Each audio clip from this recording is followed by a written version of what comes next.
Alright, so today we're going to have a chill stream by playing Yume Nikki Dream Diary. And the creator of this game is called Kikiyama, and no one knows who they are. They're a mysterious person, supposedly Japanese, and they created the original Yume Nikki, which was a game for RPG Maker 2003 in 2004. This was one of the first games made for RPG Maker, and when it came out it was a huge success because it was an unusual game. The story was about the dreams of a young Japanese college, I don't know if she was a college student or if she was a high schooler, but the entire game is about her being a hikikomori. And as you know, a hikikomori is someone who is basically a shut-in, someone who's unable to leave their apartment or their home, and they mostly have no social life, no friends or almost no friends. And as a consequence, Madotsuki, which is her name, and Madotsuki means the one with the window to her dreams, which allows us, the player, to see her dreams. She basically lives in her own home, in her apartment, and she keeps a diary where she writes about her dreams.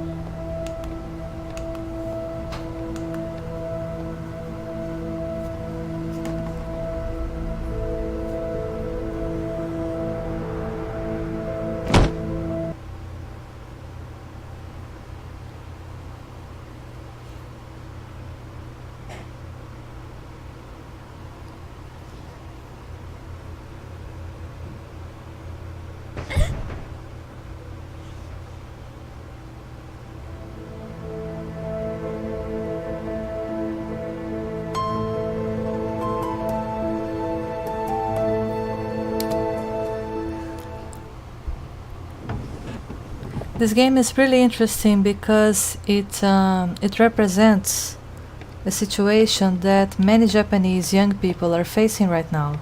There are many hikikomori in Japan right now, people with no social life, no friends, who are either in school or college, and they have a huge difficulty dealing with the demands of a normal life. And so these people stay at home, they play games, they basically browse internet forums, and look what happens when you try to make Madotsuki leave her room. She doesn't want to. So this shows how hikikomori and other people, not only in Japan but also in Western societies, how they behave. What happened? Did the game freeze here? No. And this is her dream diary. The blood pool on the floor is actually a reference to the ending of the original Yume Nikki, where the ending is quite shocking, so spoilers ahead. In the end of the game, when Madotsuki has finally collected all the effects, you have to collect a total of 24 to 25 effects in the game. She comes to this balcony, and she's dreaming right now, but she comes to this balcony in real life, and then something shows up here, a ladder or something, and then she jumps off the ledge, so she commits suicide. And this is a very heavy game. And the game is supposed to be quite innocent and naive. It's about the dreams of a young girl or a young transgender boy, however you choose to interpret. There are people who say Madotsuki doesn't have a defined gender, so it's up to you how you wish to interpret their character. And they're essentially nondescript, and that's on purpose. And so what happens is that You are going to witness her dreams, and her dreams are quite unusual. She dreams about beautiful things such as the Sky Garden, which we're going to see soon enough, but she also dreams of horrifying stuff, such as dark creatures chasing her, bloody eyeballs chasing her down the street, hands that grab you in dark alleys. So her dreams are always strange, disturbing, and there is an element of Japanese horror in them, because Japanese absolutely love anything connected with horror.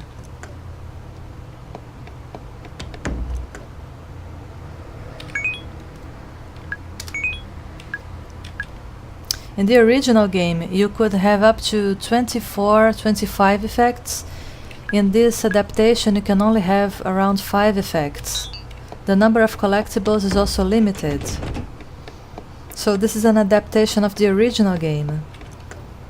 Many people criticized this game because Kadokawa, which is the studio that developed this game, left many things from the original game out of this, and the price that you had to pay for this game was actually quite high, $20.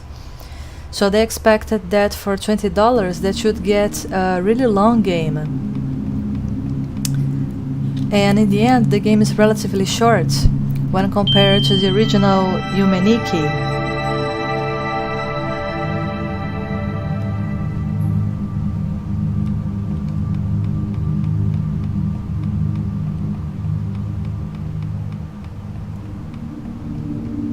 As you can see, everything looks normal, there's nothing wrong here. This is just an empty street at night.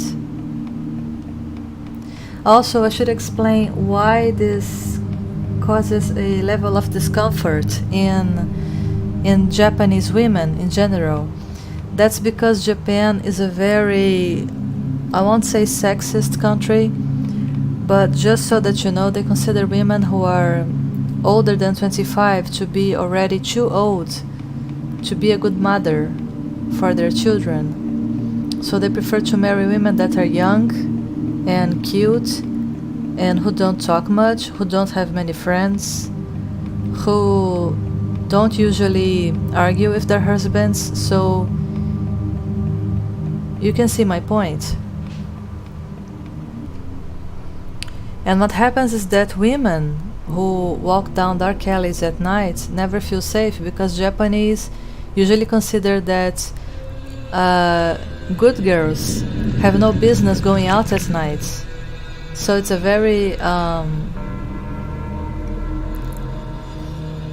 disturbing thought, you know, that a woman cannot go out at night and have fun. So the rolling eyeballs represent people who are watching her and possibly judging her because she's walking down the street at night. And a lot of people miss the subtle little things about this game. And if you understand Japanese culture, you actually understand what's going on in her dreams. So most people watch it and say, oh, this is just all a delusion of Madotsuki, you know, she's delirious or something. And it's actually, nothing could be further from the truth. There's a reason for her fears and for why she has those nightmares. The eyes represent being seen walking down the street at night, because women are afraid to be judged by men, by male Japanese. You have a little shrine, which is quite common to find in Japan. They are deeply religious people. And you can often access the sewers to move between dreams. I think this is supposedly her subconscious, the one thing that connects all dreams. There is a little surprise to the toward here. There's a black cat there. That black cat in the original game leads to a pleasant surprise. Madotsuki doesn't always have nightmares. Sometimes she has very pleasant dreams. And in the original Yume Nikki, when she reaches the mall rooftop, if you have the witch effect, you can actually equip it and you can jump from the mall rooftop and you can fly above a huge city, and a very cool soundtrack plays in the background.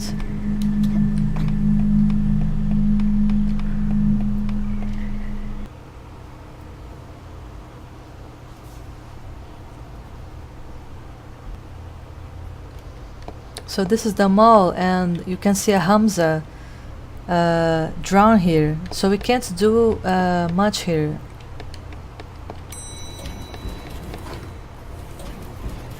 As you can see, the sewers connect at least 3 dreams: the mall, the block world, which we'll see real quick,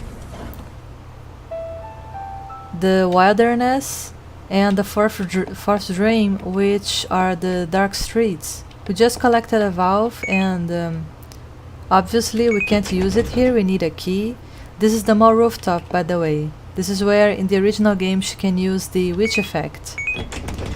So you collect these items in the game, like the valve, and you're supposed to use them to complete strange puzzles in the game. And all the puzzles, they don't follow any rational logic. There's no rationality behind them. It's all actually very random, very strange, you know, in order to emulate dream logic, which is subjective.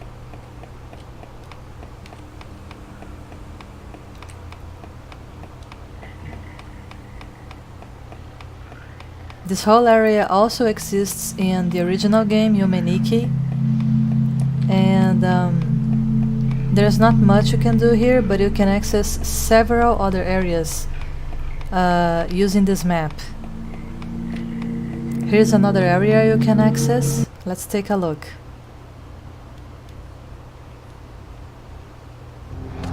This is the wilderness, and there's a monster back there, which is quite harmless in the original game. These little monsters give you up to 2 to 3 effects, and these effects don't do much. Also notice how all the houses are locked, because this monster is obviously loose, and you need to cage it somehow. But we can't do anything right now because we need certain things to lock him up, and we don't have these things right now. I'm just going to go down here real quick because there's something that I can take. A collectible, I think, and also some art for our diary. Yume Nikki means Yume means dream, and Nikki means diary.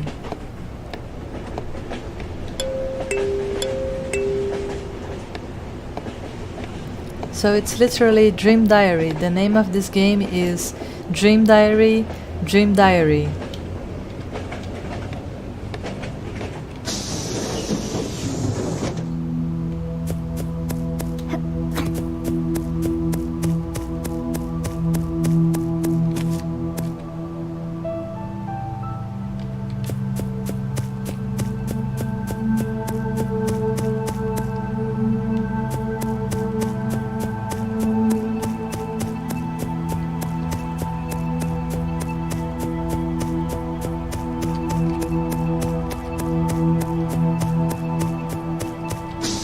In the original game, there are more than 30 maps that you can explore, and in this game I think there are around 10 or 15 maps at best.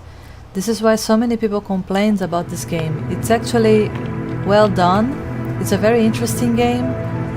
The developers at Kadokawa Studios try to do their best to remain as faithful to the original, but making all the necessary changes to the game, so that not only people who knew Yume Nikki could play, but also new people who had never even heard of this game, you know, could play it. So we have our first effect, the Hamza, and I'm going to show you how this works. So we press A, and there you have it. we got another concept art.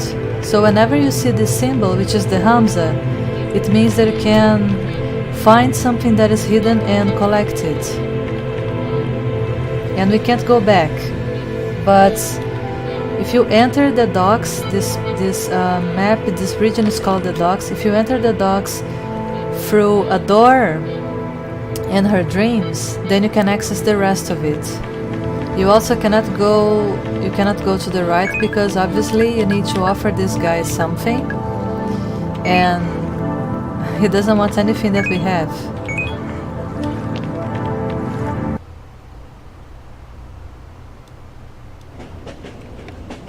More concept art. So you see, this wasn't here before, but it appeared when we re-entered the wagon. So you need to really explore the game, go inside places, leave, then go inside again, because there might be new things when you re-enter them.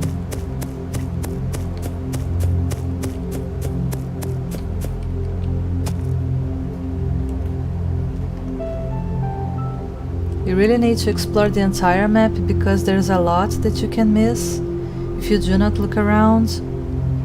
And some areas are completely inaccessible until you unlock certain effects. So the Hamza is one of those effects. Here we have what looks like 4 fingers buried in the ground, and you're supposed to fit the glyphs here, you see? But of course we don't have all the glyphs, so we're leaving.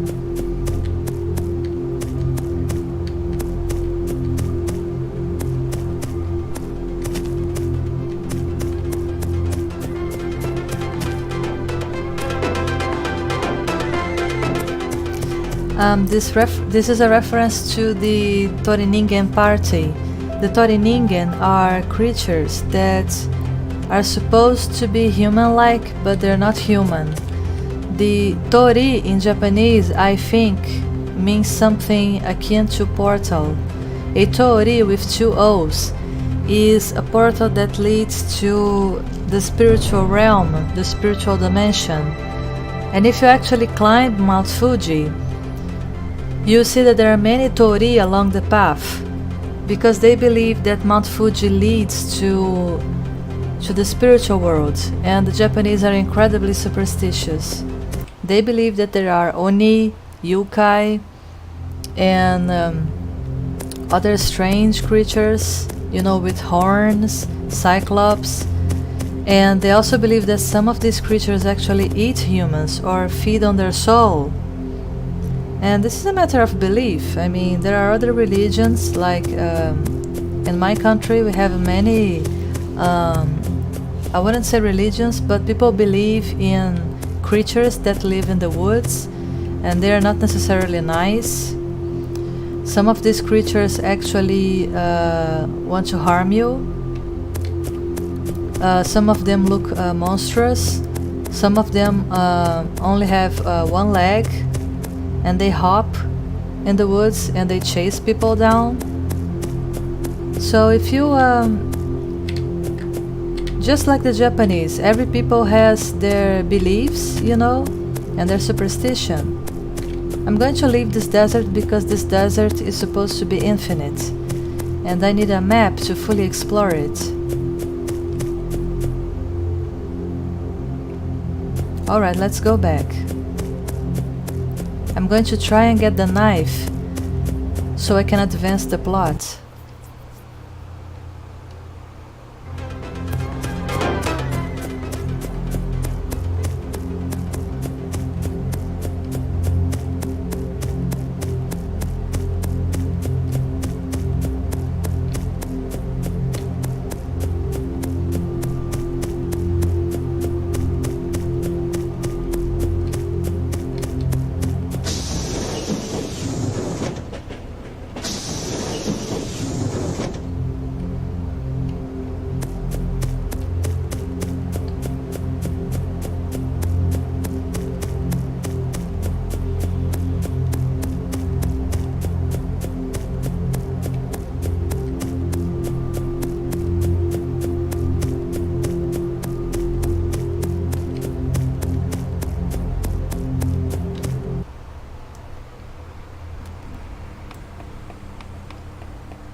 There's actually a way to avoid these creatures and even make sure that they cannot harm you.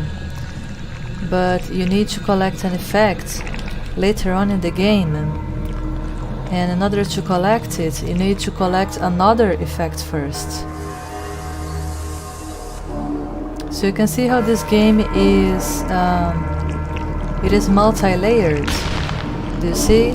This is one of Madotsuki's fears, that something will come out of a dark alley and grab her and hurt her.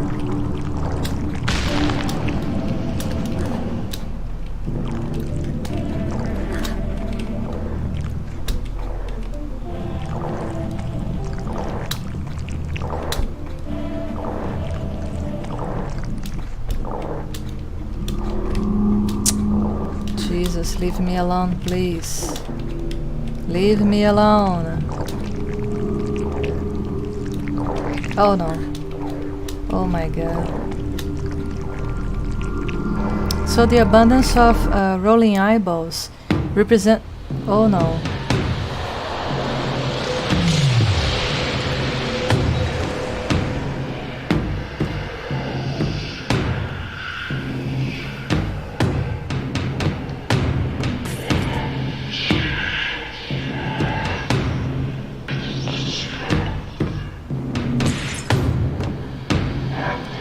Let's go. Oh my god. Ah, shit.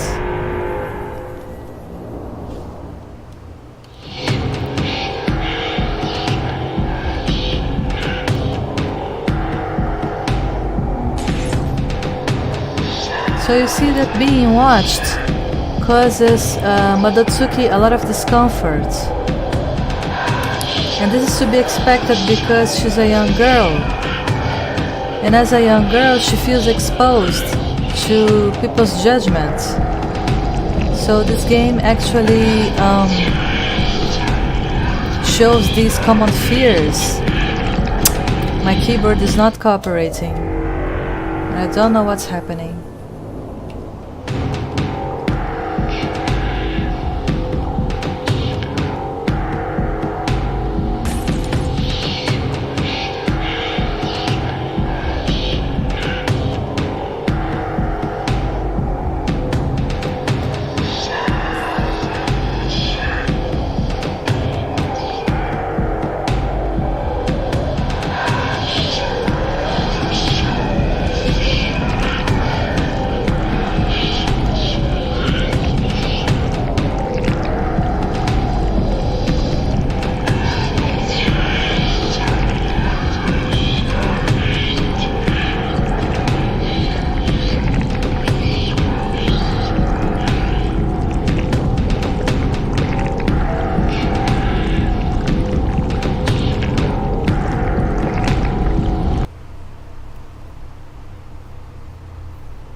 I don't remember there being such an area in the original game.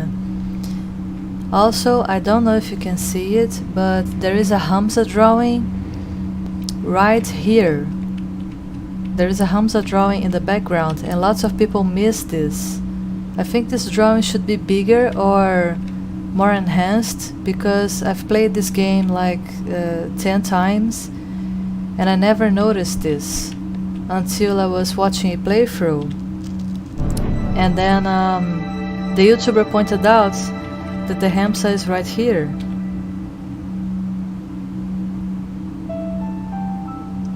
Also make sure not to leave the game without saving. If you wish to save the game at any point, it's actually easy, but not a lot of people know about this. You don't have to press F5 to save the game. What you have to do is simple. You have to press Q. If you hold the Q key for long enough, Madotsuki pinches herself and she wakes up. And then you have to go to her diary, and as she flips the pages of the diary, the game automatically saves. So you save by waking up by pressing Q and by writing in her diary. So we got the knife. which in the original Yume Nikki leads to some very interesting developments. For example, when you attack certain characters, they drop money, they drop yen, and you can use this yen to buy stuff at the vending machines in the docks. And that happens in the original game. In this game, you have to find the coins, and you can only find up to 100 yen, and you can never buy the soda can on the top shelf that is worth 120 yen, and that is very frustrating. There's also a number inscribed here, 351, in case you didn't see it. So the little details in this game are important. Also, this is a very disturbing area. So that number applies to this area somehow, right? And you can see this monster here. And of course, if I approach him, you know what will happen, right? But I'm going to show you just in case. You see? And yes, he's decapitated. All her dreams have some elements of horror. Also, there are several creatures like that in the original game, but they don't actually do anything to you. They're actually harmless.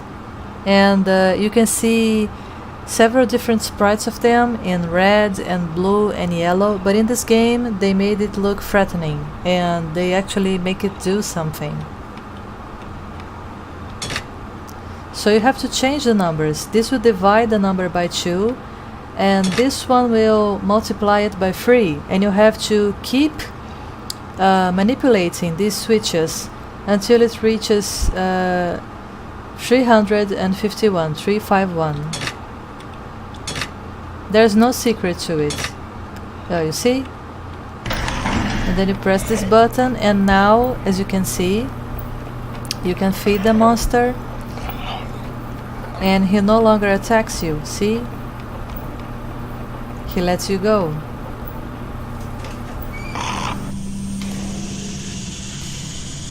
This is a very disturbing segment. If you do not like blood or anything that has to do with murder, then just skip the video, because this area is disturbing. Also, you only get to see this area in the game once. In the original Yume Nikki, this is known as the Infinite Road, because it goes on and on infinitely when you reach it. And so once she arrives in this place, you have no choice but to make her pinch her cheek and wake up.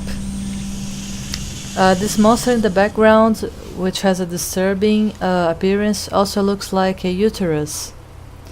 And this is why people have speculated that the Infinite Road is somehow an allegory to something referring pregnancy or female genitalia somehow. And it's very weird that these creatures seem to be alive.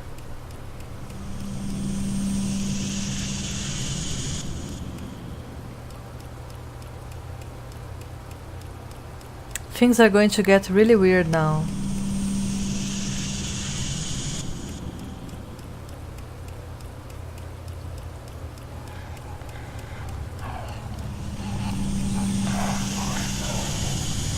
So you can see this creature. If we do nothing to it right now, you can go to the wilderness, that desert where I was before, and if you take the right directions, I think you have to go left, then down, then right and down, or it's down, left, down, right, and you'll arrive at a bathhouse in the middle of the desert.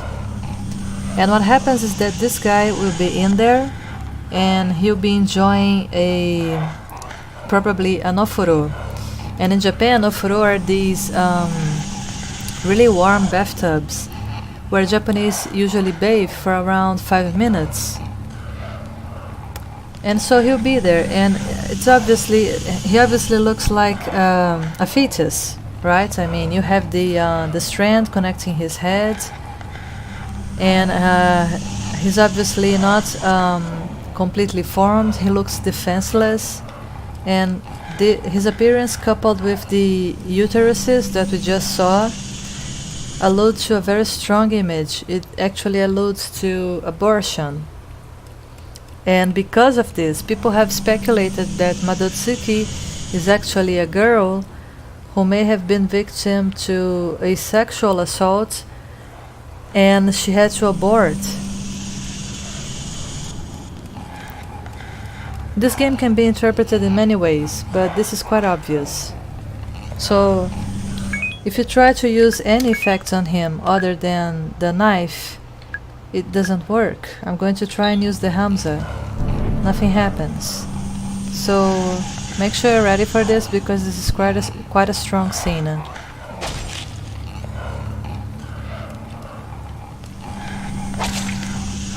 This is a really strong scene. There's a loud noise coming now, so lower your volume if you want to.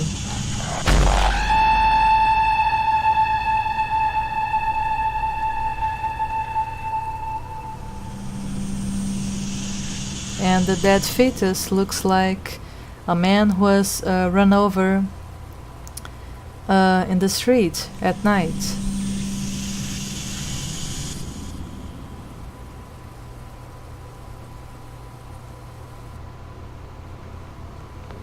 And of course, Madotsuki wakes up and she actually stares at the player for what you forced her to do, to kill a defenseless creature.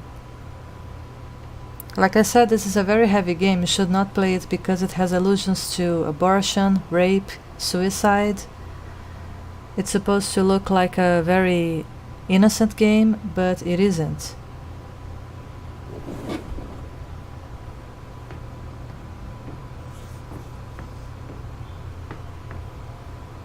And there you have it, she's staring at you, as if saying that you're guilty.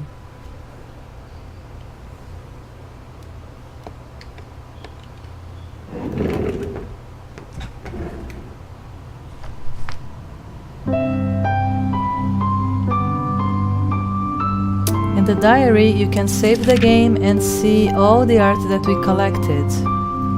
Here we have the monster that tries to attack you, the man that dies in the street. The creature that looks like a fetus is actually called Onsen-san by the fanbase. Onsen is the name that is given to the bathhouses, and san is a respectful treatment, like sir in English. Sama is how you call someone who is a high authority. And kun is the treatment given to young men when they're in school or in college, and chan is given to girls. So there you have the knife. You also have this mysterious dark man which chases you in some dreams. The jellyfish that I'm not sure if you paid attention or not, but if you find all the jellyfish in every map, you actually unlock the special ending, the rolling eyeballs which chase her around. And this mysterious creature, I actually don't remember what that is, but it also appears in the original game. This is a cutie, right? Some disturbing images. The cat we meet in the sewers, the pirori, this is called the pirori, that we meet also in the sewers.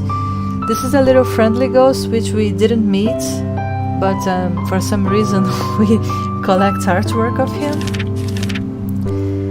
This happens in the wilderness. You have the train wagon right there, the three eyeball people that we meet inside the wagon, and the reference to the Toriningen party with the radio and the picnic.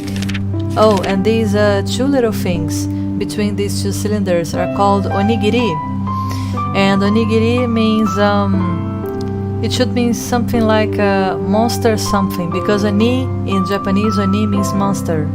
Let me write that in the chat. Oh Jesus, here.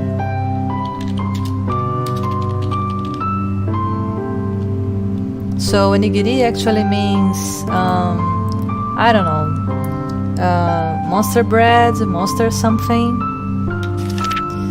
This is one of those creatures, of course, the Hamza, which we just collected. These creatures are seen in the water, in the docks. This is a fisherman at the docks, which we're still going to visit. These are the Toriningen. They look really scary, you know, women with a bird face. The one up front doesn't look that scary, but the other two are called the crazy Toriningen or the mad Toriningen, and they will chase Madatsuki around, and if they find you in the original game, they lead you to an area from where you cannot escape except by waking up. But in this game they try to eat you, so it's actually quite disturbing.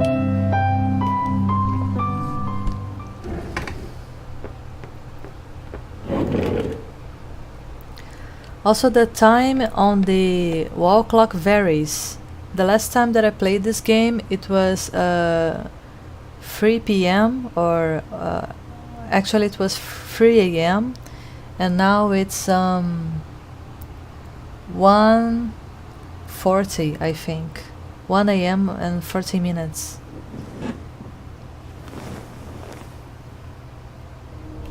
So we wake up, we end up again in her dream.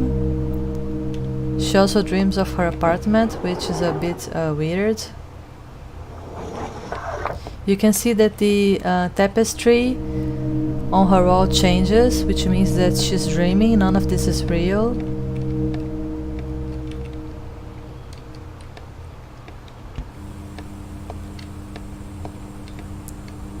You can actually play some video games here in the dream world if you have the cartridge. There is a cartridge that you can find by exploring around, and there's also supposed to be a special effect here where you actually find a second Madatsuki in this bathroom,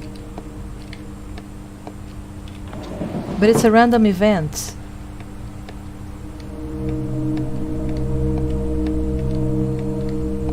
In the original game, if you sit on this chair and you activate the bicycle effect, Madatsuki will actually become a lot faster, and you can just zoom past all the areas in the game because Madatsuki walks really slowly, and that can be unnerving.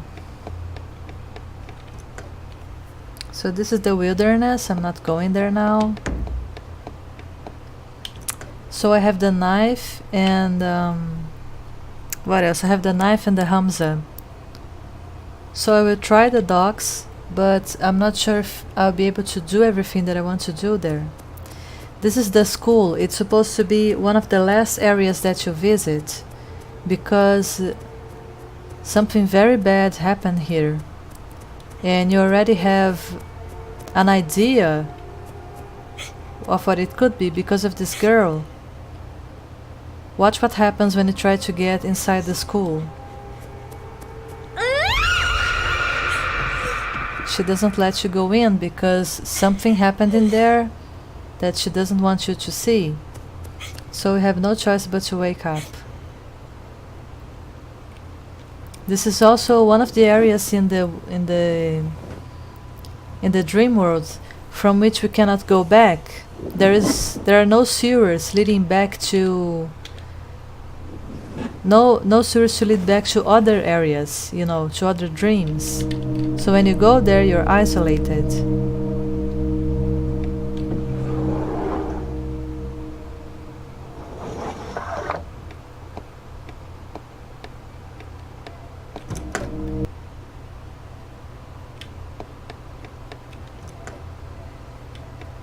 These are the sewers, by the way.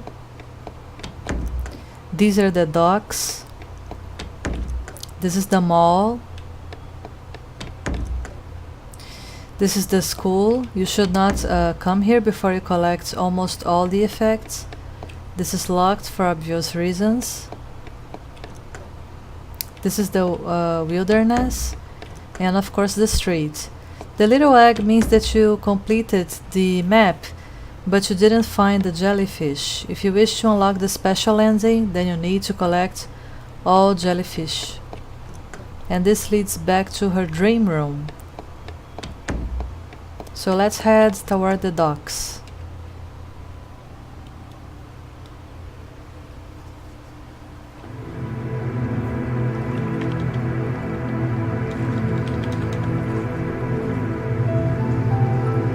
As you can see, we are collecting a lot of 10 yen coin. We have 3 of them so far.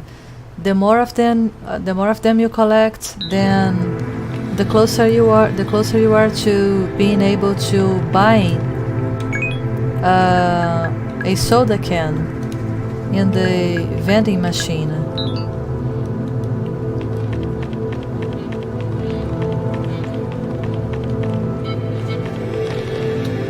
This is one of my favorite areas in the game because of the music. It's very atmospheric. The strange abstract shapes in the background. The way that everything feels so surreal. Here's the vending machine.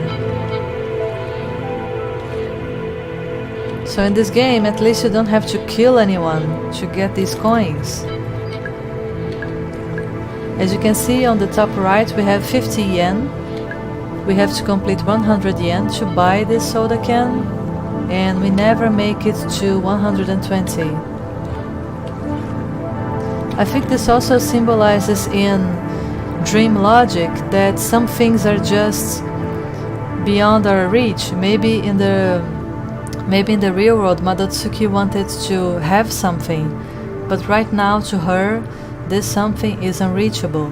So in your dreams, sometimes, because this is supposed to mirror dream logic, so in your dreams, sometimes, you want to achieve something in real life. Maybe you love someone and they're unavailable, or you think they'll never notice you, or you wish to travel somewhere, or get a dream job, or go to your dream college, and this seems impossible, or you want to be really popular with your online friends, and because this feels unachievable in your dream, it usually takes the shape of something which is something you can see, maybe even get close to, but you can never have it. It's just out of your reach.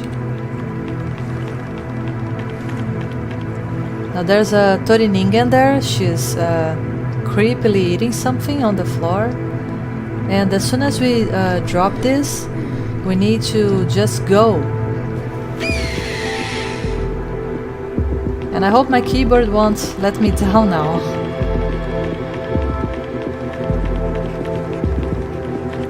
Lots of people have also complained that these bird women are faster than Madotsuki. But they're supposed to be, because you have to think ahead on how you're going to escape them. This is an added challenge to the game. If the game has no challenges, then what's the point? Why are you playing it, right? You should also check every location that you can, because there are lots of hidden items everywhere.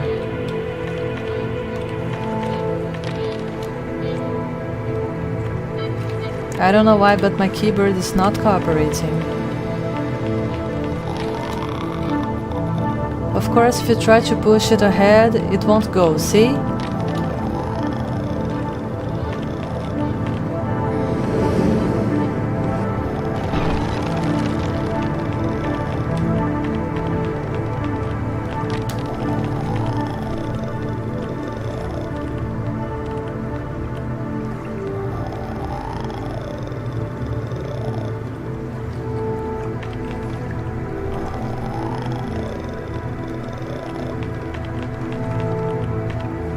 Alright, she's seen me. Now there's actually a trap here, so pull this lever as fast as you can and there you go.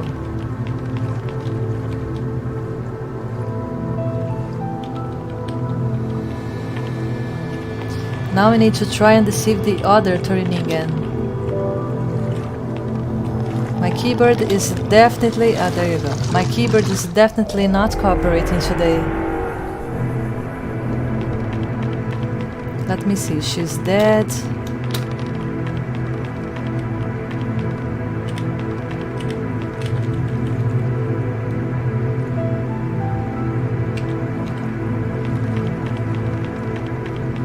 Alright, now we need to be careful.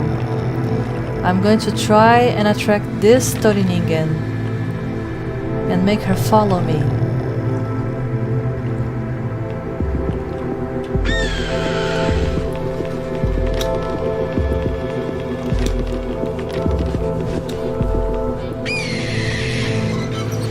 There you go, and that's how you get rid of them. So far things are pretty easy, but once we reach the block world, you see that it is the most maddening area of the game, because it requires logic and patience.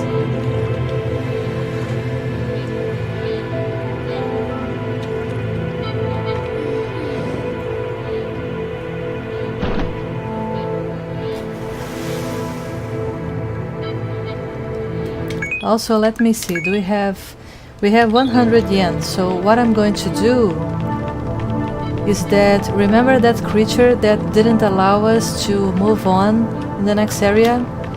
So we need to give something to him, right? And we don't have that item yet. So here's what we're going to do. We're going to go back, and I really wish my keyboard would cooperate right now. We're going to go back and we're going to access this vending machine, buy this item. Did we buy it? I think we bought it. And we didn't get any soda, we actually get a blood bag. This is just Yume Nikki logic. Don't question it too much. There you have it, the blood bag. And then you're not supposed to know what to do with it, but I'm going to show you.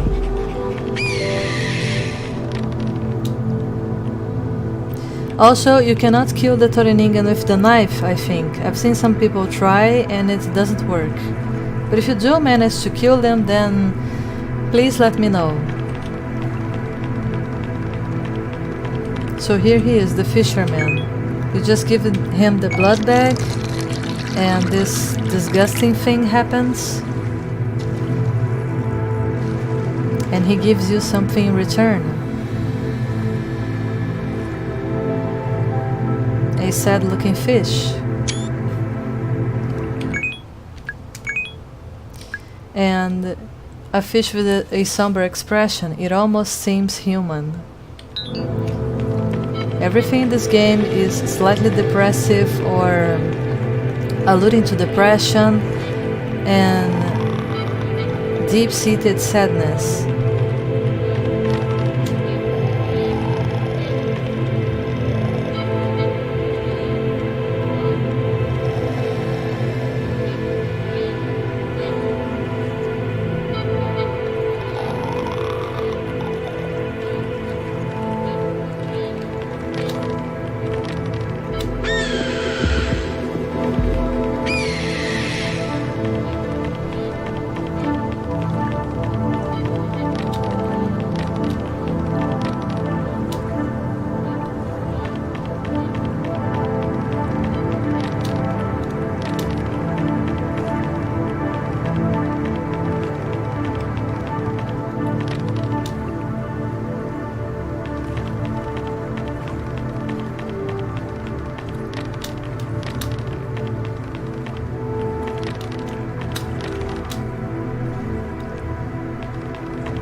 I'm just going back real quick to catch that object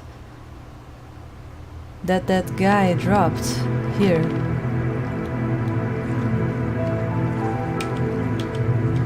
There you go. So we need to be really careful here, because if you're not, here's what happens. You see?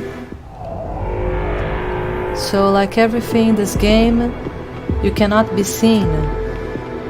The lighthouse is supposed to be an allusion to being seen, being watched. Same with the rolling eyeballs. Same with the eyes that watch you in the game everywhere. You cannot be seen. If you're seen, then everything becomes red and Madotsuki dies. Oh my god, let me go down.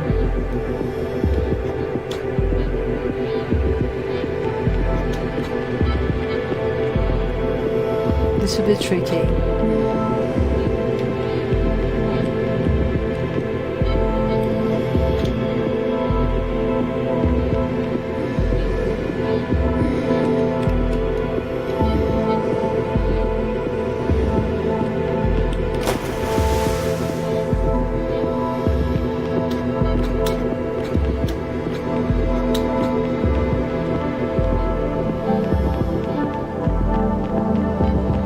There, we almost made it.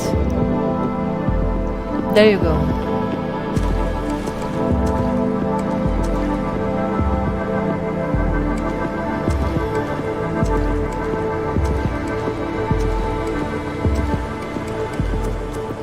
The next area is supposed to represent the Witch Island from the original game. And that's where, of course, there you see, there's a woman in the background with floating hair, and there are several of them that appear in this area. Here, another one,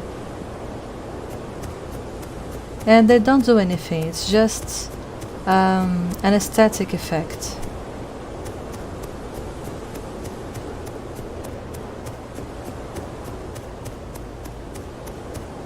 Another one.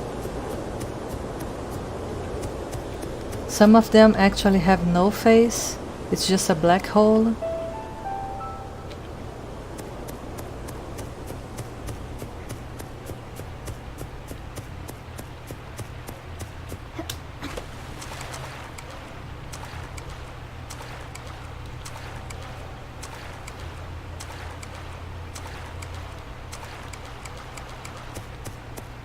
And the original game was created in 2004. And no one knows who the original creator is. No one knows who Kikiyama is. Maybe they're a hikikomori, I don't know. But that would make sense because this game is about a girl or a transgender boy who is a hikikomori. Nothing actually happens here. This is just an allusion to another game, I think. It's a reference to another game.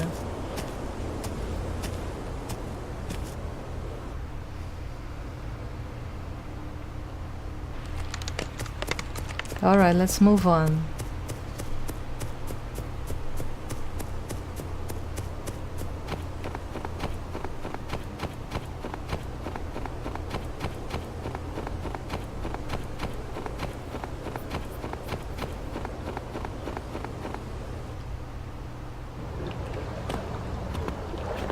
This is a reference to the Snow World, where you have to search for the right igloo, I think. And when you find the right one, you find a sleeping person. But in here it leads to yet another area.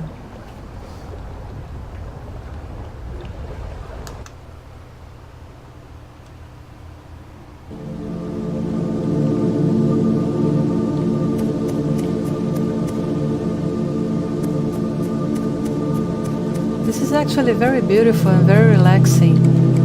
This is why I like this game so much. The soundtrack is amazing, it's very immersive. I think Kadokawa did a good job with this game, but the problem is that the areas feel too short. The game as a whole feels too short. And if they sold this game for like $10, then I'm sure that people wouldn't have complained that much. Let me see. The cones that you see in the background are supposed to represent birthday party hats, and in Japan that's a common thing.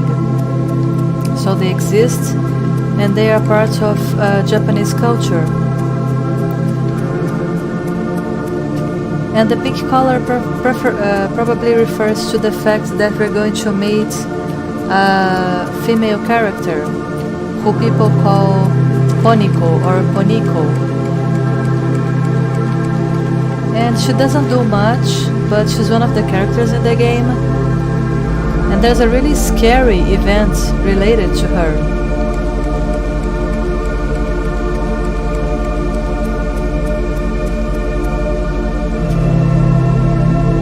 Also, you should know that Yume Nikki came way before Undertale.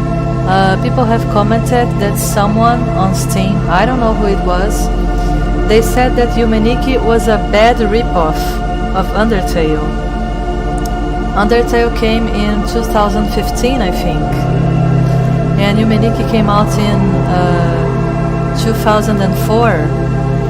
So it actually came 11 years before Undertale. So whoever wrote that didn't even do a basic research on each game, and when it came out, they didn't even bother to check their facts, you know. This game is really old. It was one of the first games developed for RPG Maker. And I think that Kadokawa could release not a DLC, but it could make more maps for this game, it could make more areas, and I'm sure that people would buy, because the truth is that lots of people enjoyed this game when it came out. The negative reviews were by Yume Nikki fans who actually wanted this game to be longer, you know.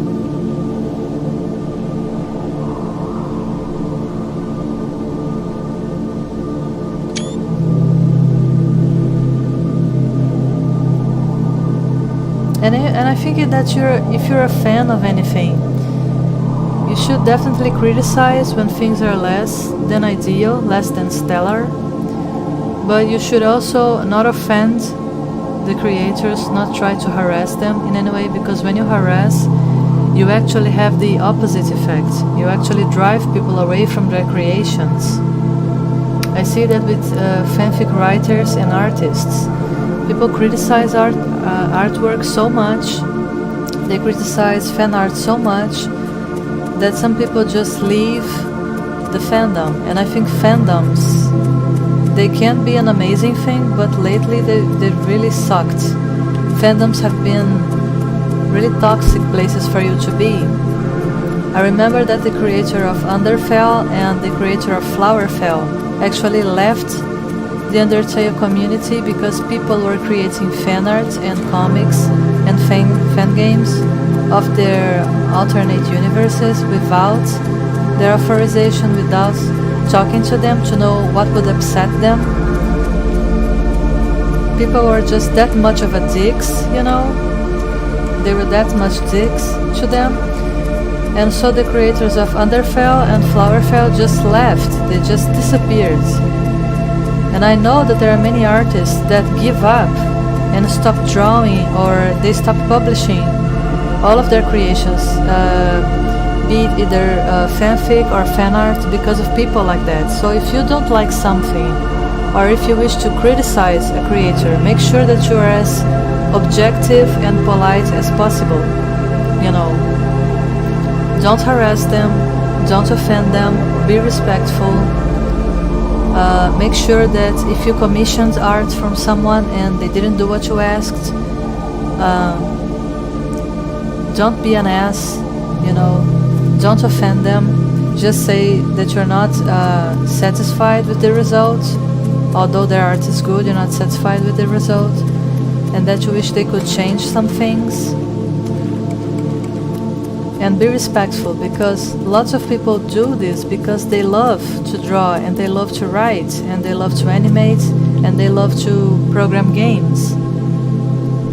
So it just takes a few bad people, you know, offending, bad-mouthing something, to make creators give that up.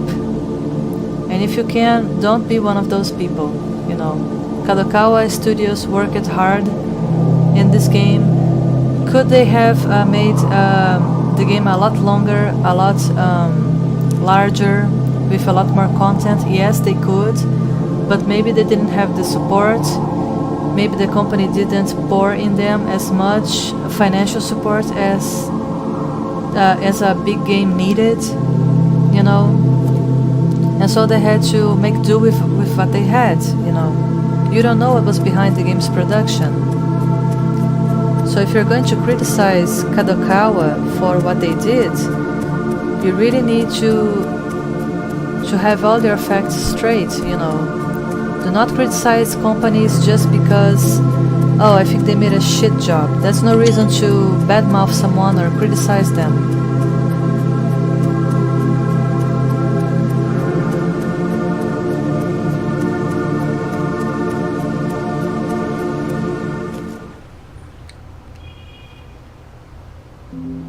This is supposed to be just the room of an innocent little girl, right?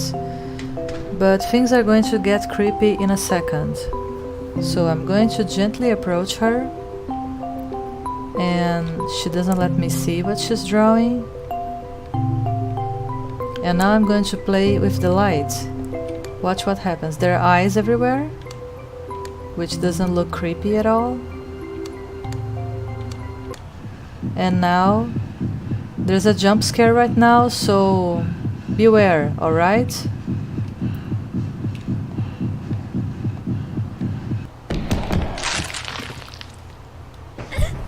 So this is supposed to be a really scary jump scare. And it's actually harmless. You know. It's also raining outside.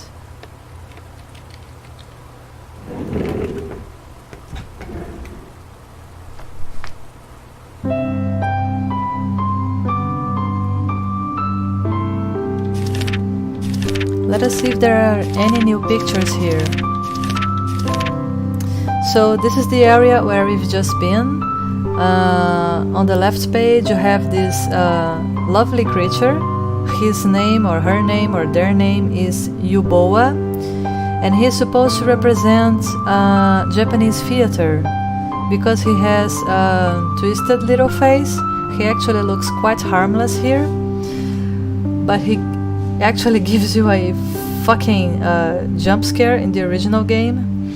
You should go watch it, by the way. Search for Yume Nikki 2004 Yuboa online. That is the girl Poniko, and the cone-shaped structures, which are supposed to be party hats. The witches on the right page, like I told you, on the bottom, next to the forest with the icicle. As you can see, one of the witches has no face. The fisherman and the strange tall guy eating something, the lighthouse. And let's move on. Here's the weird creature on the right, the fisherman on the left, the witches on the right. Like I said, some of them don't have a face. Don't ask me why, I have no idea. This is Poniko, by the way. Some people say that she turns into Yuboa when you interact with her, but I think that's a bit of a stretch. This is the school, and let's move on.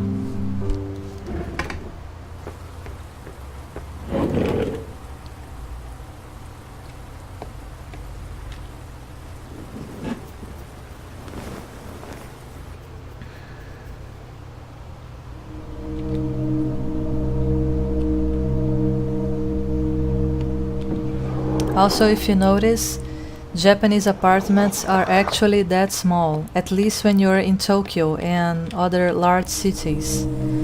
But when you live in the countryside, you can actually have access to really comfortable houses. Oh my god, what is this? I never played this before.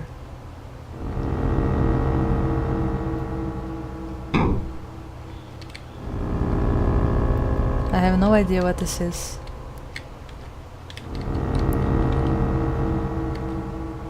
Oh, and this sprite was actually taken by... It was actually taken from the original game.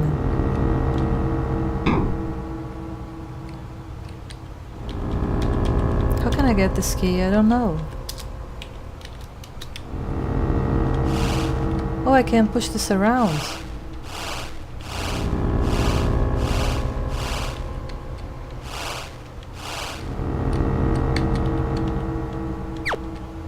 So I found a handkerchief. What do I do with it?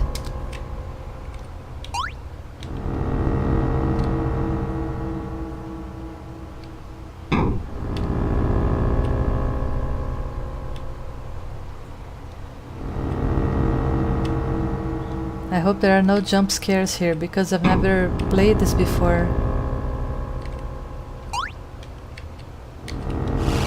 What is this table here for? There's nothing here. Let's just go.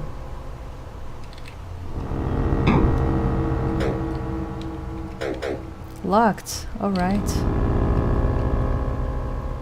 Let's go upstairs. Damn it.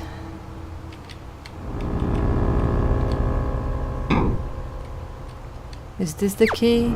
Oh, it's the key. So let's go downstairs.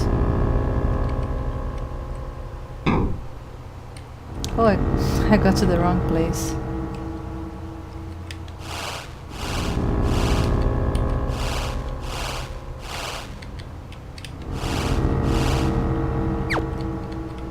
So I found a doll, a handkerchief. What is this? Am I going to die? Nothing. Nothing happened. Alright, let's unlock that door. What's in here? Oh, the key to the mansion. A weird piano.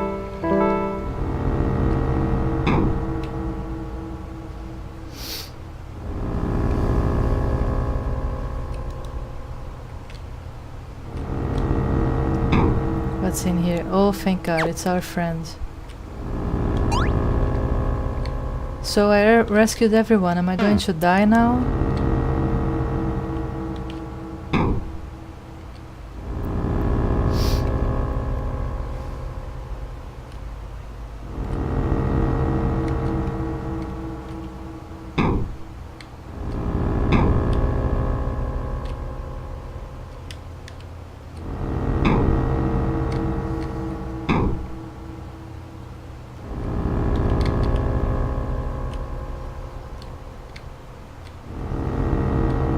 I think I can leave now, right?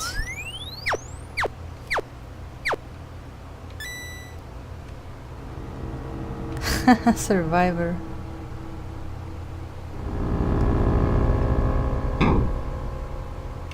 Nothing here.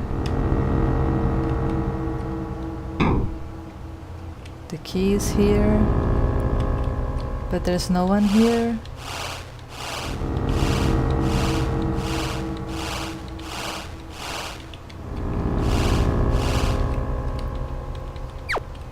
Found a handkerchief. Alright.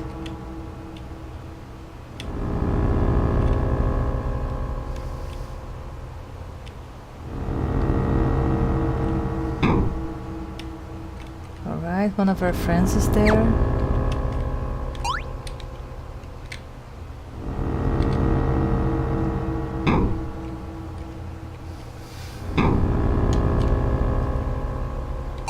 Another friend.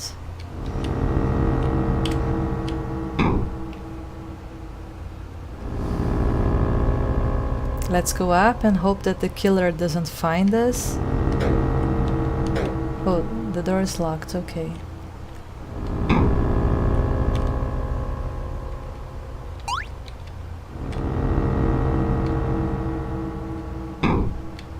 Let's try this door. I hope the killer isn't here. And now we have two keys. No, we have a lighter and a regular key. And we have to try one of these doors. Either this door or the one up downstairs. I think I'm going to try the one downstairs first. I hope the killer isn't there. Oh shit. Oh shit, get the fuck out of there. Oh my god, just go! Go! Get the hell out of there! Oh, he's coming, he's coming, he's coming. What do I do? Holy shit. Alright, now I have the mansion key. I'm supposed to go out, but I'm scared. So I'm going to head for the stairs and get the fuck out of here. Let's go.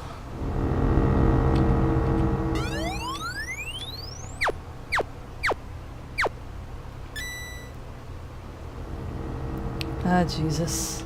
You know what? I'm going to quit this game because... How do I quit this? I don't even know how to quit this game. What am I supposed to do? Okay, I know the door is locked.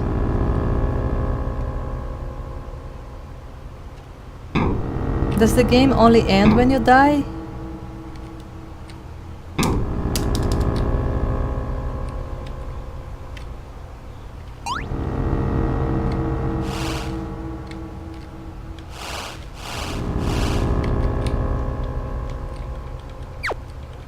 Okay, I found the key.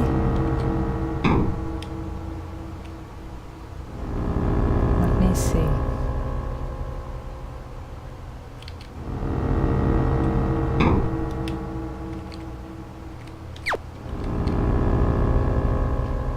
Also, one of our friends looks different. He looks like the bad guy with a wig on the left.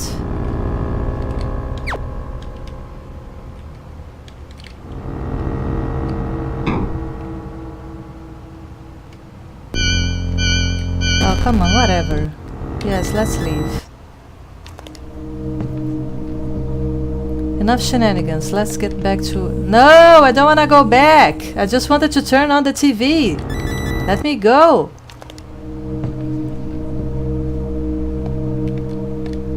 Come on, let me go.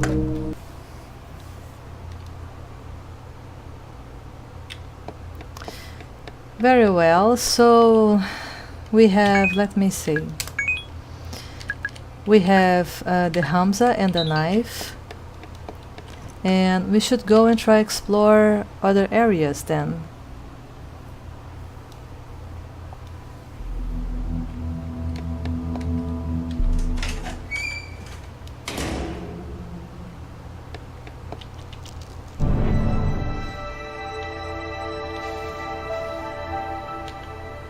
Alright, so we got one more concept art. There's actually, I think there's an achievement if you find all the art in this game. Also, this character is supposed to represent a woman's period, I think.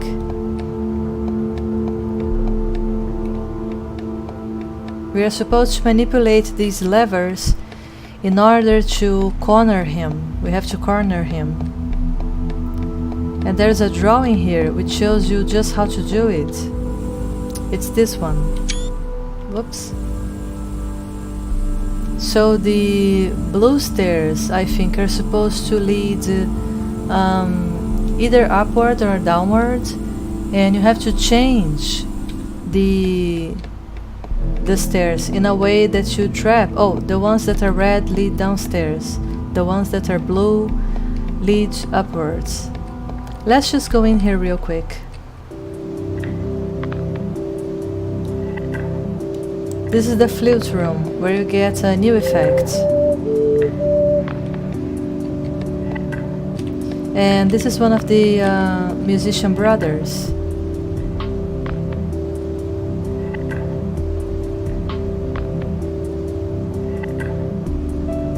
So you can use the flute by holding R to play. And of course you unlocked something.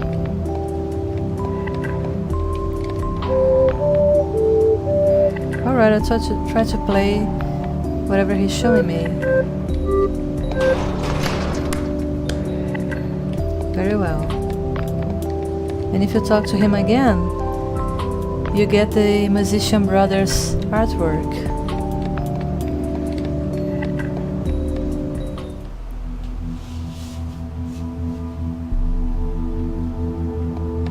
Also, this drawing looks disturbingly like a uterus once again. And also, I don't know if you noticed, but in the flute room there is a particular artwork which is also disturbing. And it definitely doesn't look like something that you'd see in the dentist's office. It's this one. So it alludes to violence of some sort.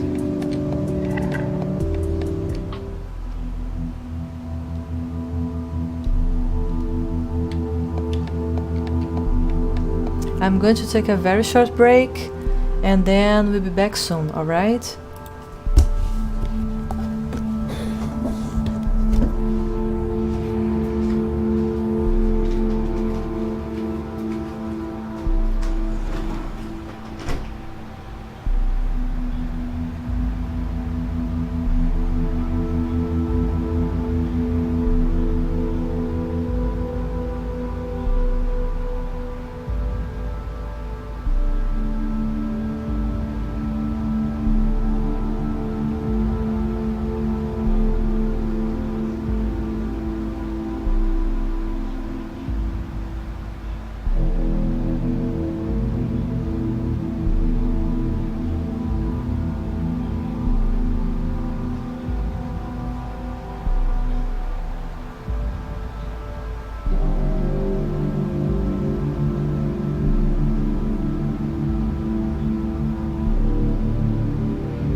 Alright, so let's get back to it.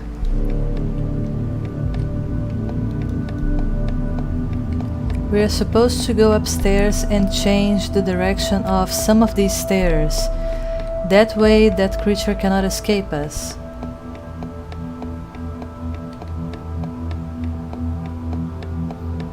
Lots of eyes watching you. This game's all about the feeling of being watched. Because Madotsuki is a young Japanese girl, and so mannequins, also the fear of mannequins is a common fear. This game plays with many common fears.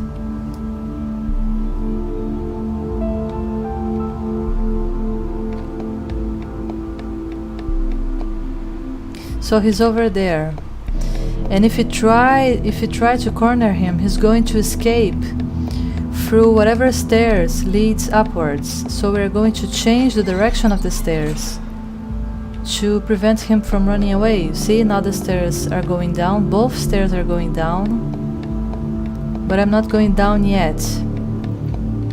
These stairs are leading upwards, these ones as well, and I need the stairs to actually lead downwards.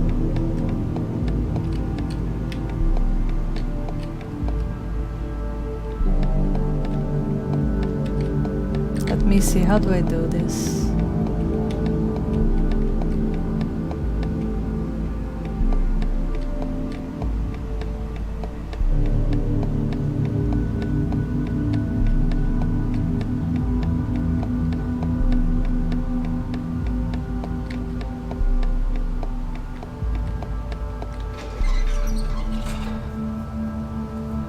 Now both stairs lead downwards, which means that if he tries to escape here, he's going to get cornered.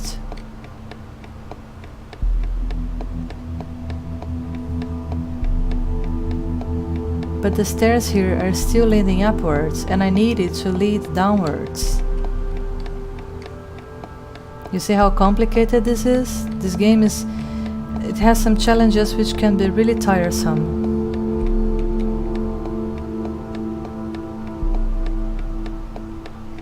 Let's try changing the stairs here. There you go. Now let's try going after him.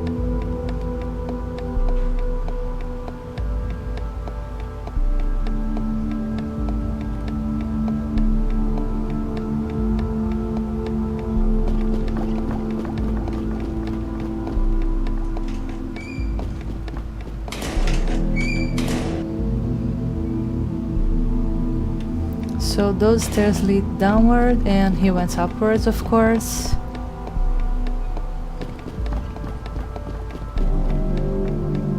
He went down again. Alright, so he decided to come here. So he's now on the first floor. What are we going to do? I need these stairs to lead downwards, but I don't have a lever here, so what I'm going to do is that I'm going to change the direction of the stairs again.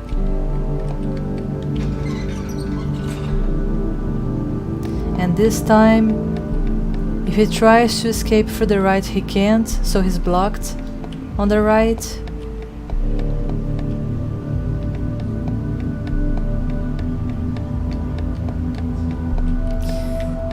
And now I need both of these stairs are already leading down, so he's going to be trapped here.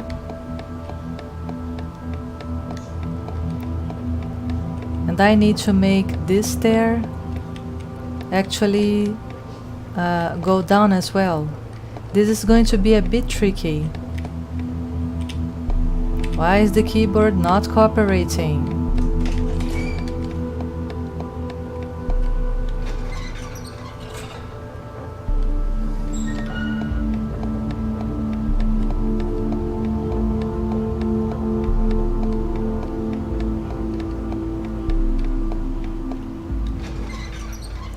This is one of the most boring aspects of this game. In the original game, you have none of this.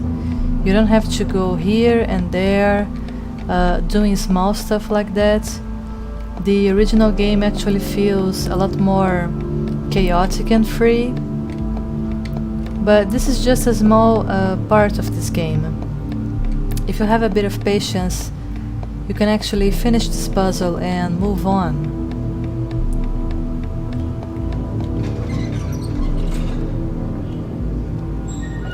So there you have it, both are leading downwards, which is what we want.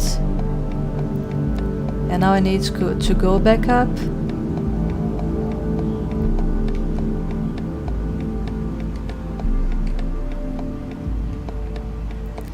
And somehow I need to make the stairs over here to both go downwards, but this is a bit of an impossible task.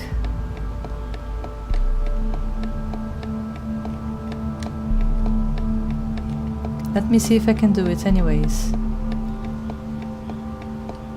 Now I need every stair here to go down. These both are going down, so he won't try to escape through here.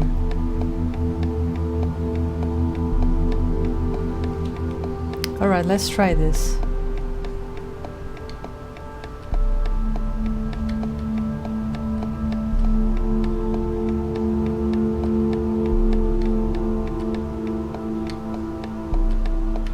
I can't go down through here.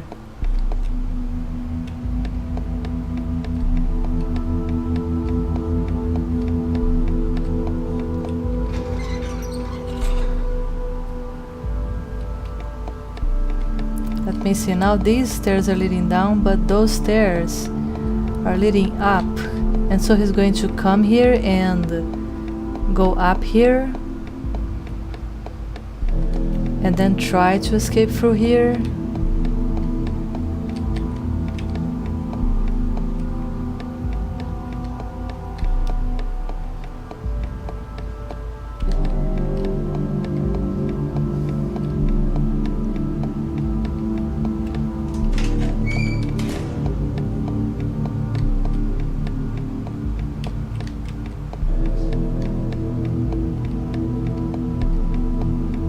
Alright, so I'll try my luck. Let me see. So he's obviously gone there. And now he's gone. Oh, wait a minute. I'm going to try and change the stairs direction now.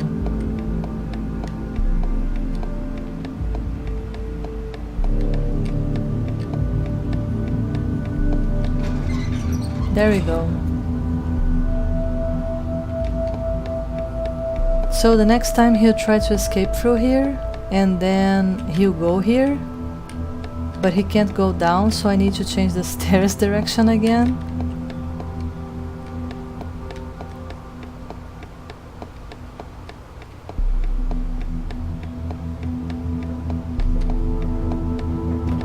Oh, I think we cornered him. He's not going anywhere anymore. There you have it.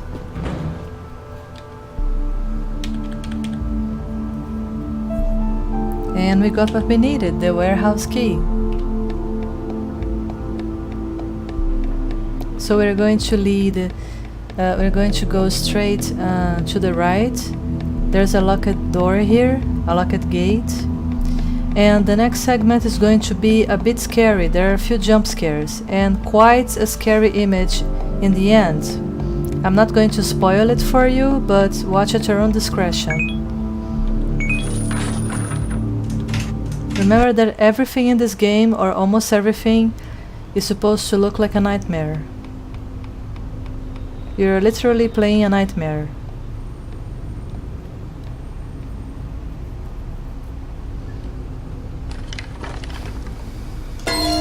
You see? So I'm going to stand right here and you're going to see what happens. See? The mannequins move. And if you're actually standing too close to them in the dark, they catch you and it's game over. You see?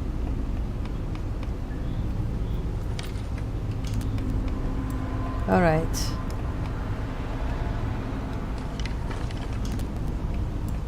Oh, Jesus.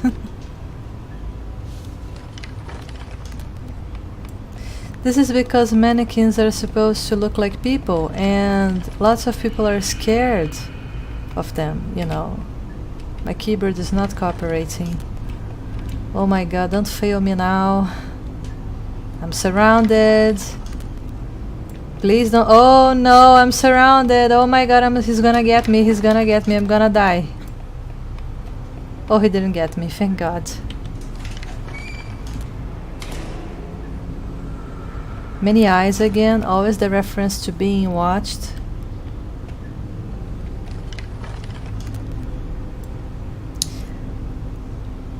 Let the mannequin get closer and closer, and now we go. Also, this segment can be a bit tricky, so you should know when to jump. And if you're on a platform with a mannequin, don't stay on it for too long.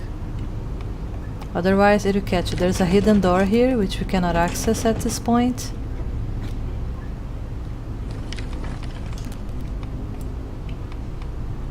We need to be real quick here.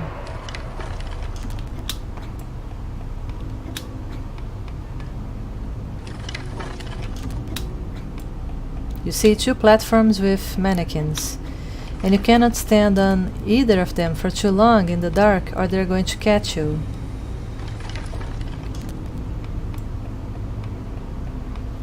Also, these gates take really long to come down, so you should definitely not stand around for too long. There, you see, you need to move.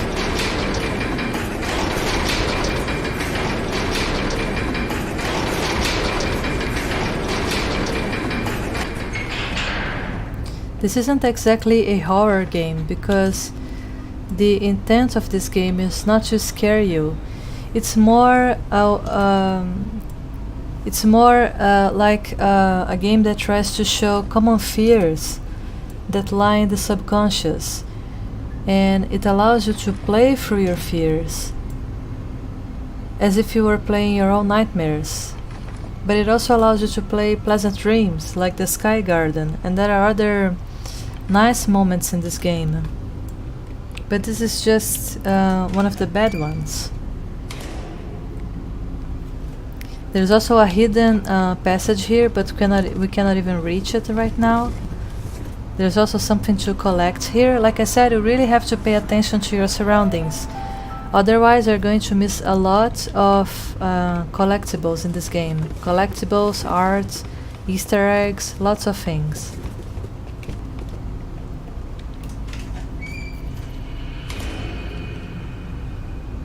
And this is the last segment of this dream, and this is where there's a jump scare.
So here's some of the new art that you collected in that area. You have the mannequins, the flute, which is the new effect you unlocked, the disturbing images of someone having something shoved to their mouth against their will, the musician brothers, Toriningen, who's the receptionist at the flute room, this big eye guy staring at you, and of course the musician brothers, which is one of my favorite artwork in this game.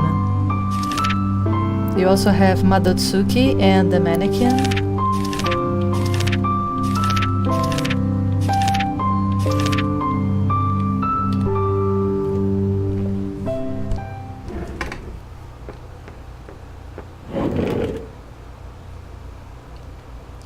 Also, this game has 2 endings, and none of them make any reference to the suicide attempt by Marutsuki. In the original game, there's only one ending where she commits suicide. And I think this is a very dark ending, but it actually shows a very bad thing which has been happening in our society lately. Young people are not seeing any prospect for the future, any way to change their lives. They are plagued by unemployment, by temporary jobs which don't really pay well or don't really pay enough for you to have a family. And the economy is just in a really bad place right now, not just in America or other countries. It's all over the world except for Asia, for China. And lots of people have become depressed, suicidal. They have developed several, I wouldn't say mental disorder, because this is very offensive and actually inaccurate. You don't have people, anxiety is not a mental disorder. Panic attacks are not caused by a mental disorder. They're actually a natural reaction to the state of the world today and how society is arranged. If you have panic attacks, then that means that you're living in a sick society, and you panicking is a response to it. And it really pains me to see how therapists, especially in America, are prescribing dozens of medications to young people, even to children. And this causes long-term damage to the brain, and it can cause a perfectly healthy person to develop all sorts of horrible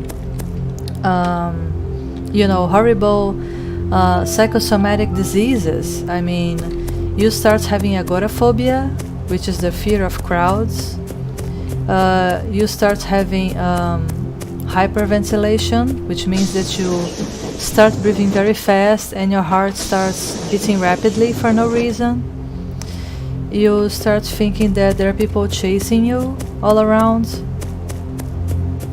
You have sudden outbursts of anger. You can become bipolar. In one moment you are fine, and in the next you are crying for no reason, and in the next you are angry for no reason. I've also heard of people taking antidepressants and having all sorts of emotional upheavals. Also, people confusing what is real with what is in their mind, confusing imagination for reality because of antidepressants. People complaining that when they take antidepressants they feel numb inside. And this is an industry. The pharmaceutical industry earns billions per year by prescribing medication to people who are perfectly healthy, who are having a perfectly normal reaction to a sick society. And I don't see anyone discussing this properly in the news or anywhere. And this is one of the reasons why I play this game, because this literally shows someone who is suffering from social isolation, someone who prefers to stay at home rather than go out and face the world. And this is the kind of attitude which many young people have nowadays. They prefer to stay in front of a computer all day long rather than go out and make friends and sunbathe. You know, they just prefer to stay at home and avoid the world altogether, which is perfectly understandable given how violent our society has become, given how bad things are. But still, is it the answer? Should people be hiding from the world instead of trying to face their fears? Should you be medicating yourself instead of learning to deal with your feelings, learning to deal with your reactions, you know? And I think that the answer is no. You should not be locked in your room. You should not be trying to avoid reality at all. You should... Oh, great, now he's become stuck.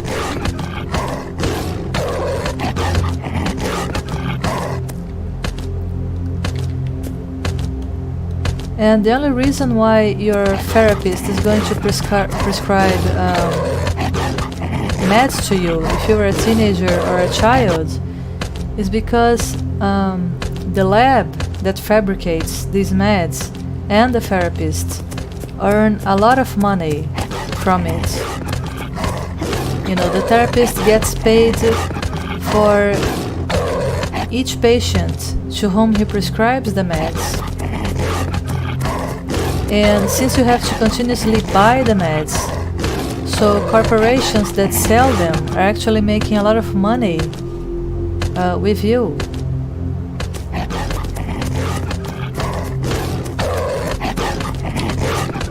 So all I'm saying is that perhaps people with social anxiety and who have panic attacks and similar conditions, it is my belief that they're not sick at all, and these people they don't need any medication. They just need someone to have an honest talk with them, to actually share their experiences with them, and actually help them deal with a society that's progressively more and more sick, that doesn't care about the emotional and mental welfare of its people. And also our society doesn't give you enough time to find out who you are. You're just supposed to grow up and deal with things as they appear, deal with problems as they come.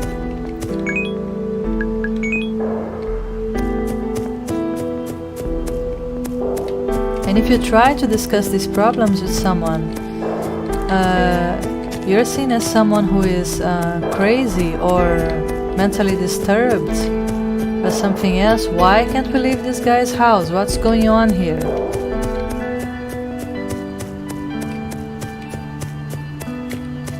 And people who have these problems are not sick, you know, they're not ill. They don't need medication. Most of them don't even need a therapist. They just need someone to talk to, someone who has some experience in these matters. And through talking can make them feel as though they're not alone, you know, that their problems are actually something common, that most people nowadays share these problems. And this is very sad, you know, that people who are having a perfectly normal reaction to how strange the world is today are being segregated and treated as strange and as being sick somehow or crazy, and they are not crazy.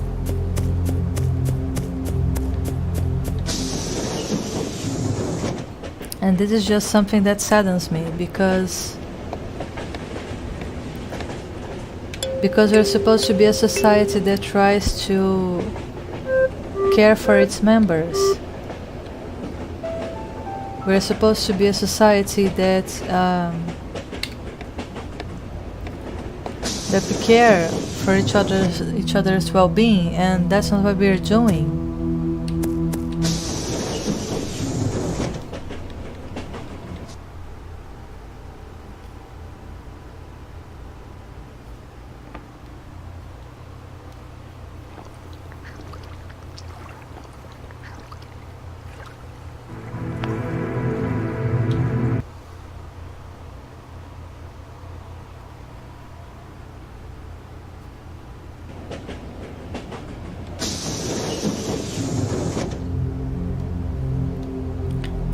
Alright, this is not where I wanted to go. I need to go back to the... I need to go back to the Pirori village.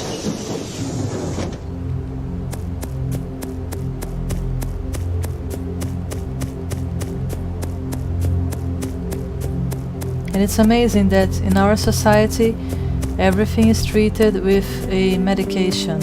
If you have a problem, if you feel anxious, if you feel depressed, then what they do is to prescribe you meds. No one tries to talk to you to get to the root cause of the problem.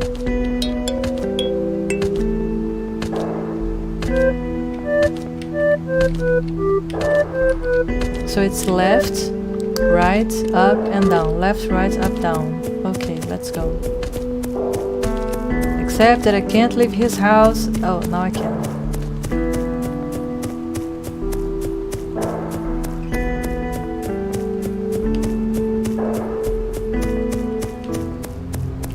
You can actually kill the Pirori if you want, and you get an achievement for it.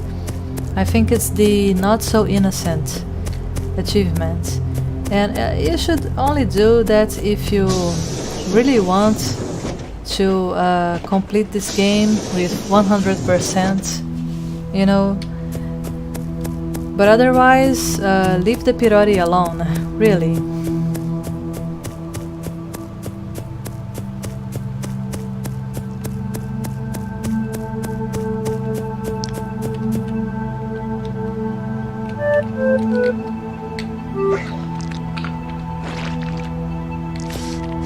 Oh, great.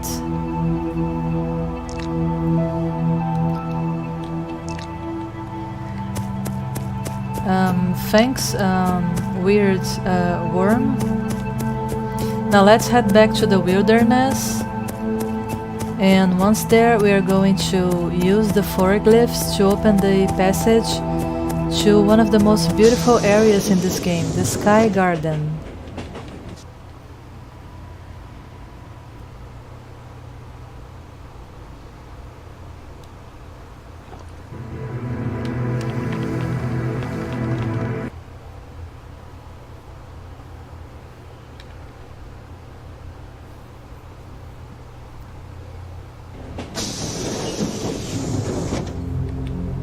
Here we are. And the glyphs have to be placed in a certain order, otherwise the pathway won't open. Now as you can see, the first glyph to the left is obviously the sun. The second glyph may not be so obvious, but it's the moon.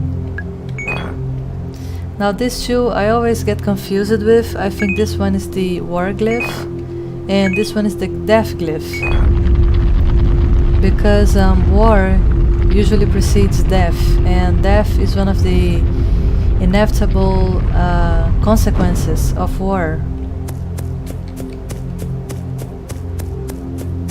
This is going to be a long ascension, but it should only take 1 minute or so.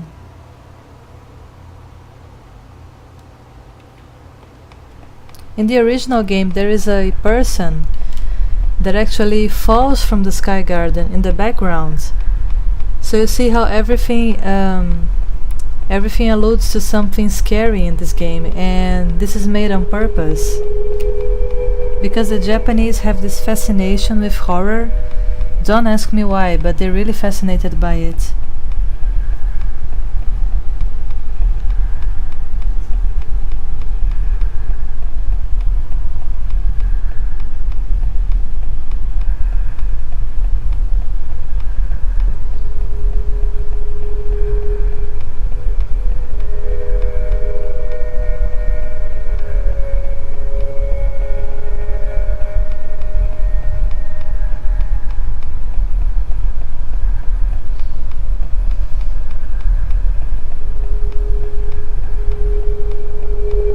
We finally got there. So this is the Sky Garden, and it's one of the most beautiful areas in the game. It's one of the most peaceful, and the little creature in the background is supposed to be... I forgot his name now, But he's a friendly creature, and in the original game you can actually try to approach him and he always escapes. This is a very important effect, the umbrella. You're going to need it to complete the block world. You can make it rain by holding D, also to try a double jump, but if you find another effect later in the game, you can actually make it snow. And of course, if you make it snow, you can actually freeze water.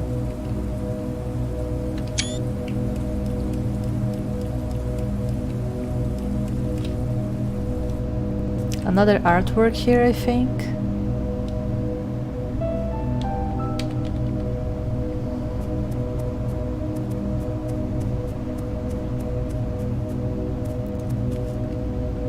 And of course there's a UFO in the distance, and these people are just watching it, so it's a very peaceful area of the game, and it also looks very dreamlike.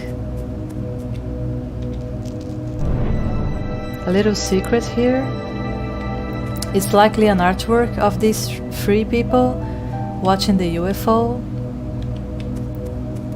And in the original game, this place where we're going in is quite interesting, because you go inside it, and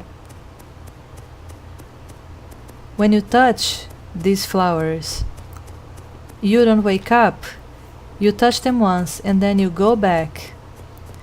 And when you reach the door, instead of being back in the Sky Garden, you actually enter an area which looks like a black and gray area with concrete walls. It's a labyrinth from which you're not supposed to come back from. And I think that labyrinth is an allegory to purgatory or hell, because it's an area from where it's impossible to escape from.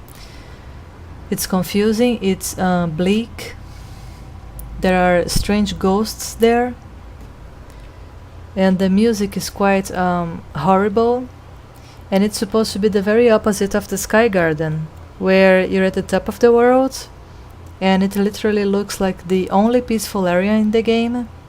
So I think that Sky Garden is heaven in a way, and the ghost world, as it's called in the original, is purgatory. So when souls get lost in purgatory, they never reach the sky, they never reach heaven, which is the Sky Garden. Also, these flowers are placed in tombstones in Japan, another reference to dying and death.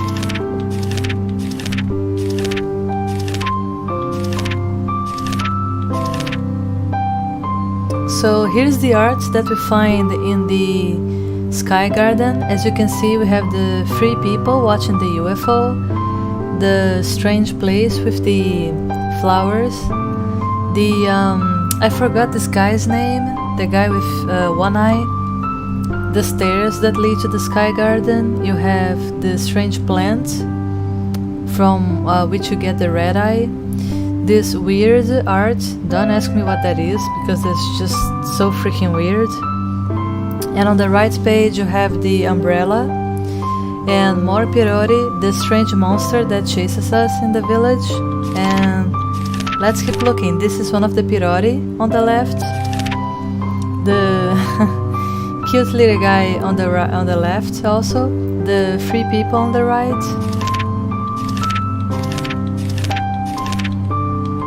And that's it.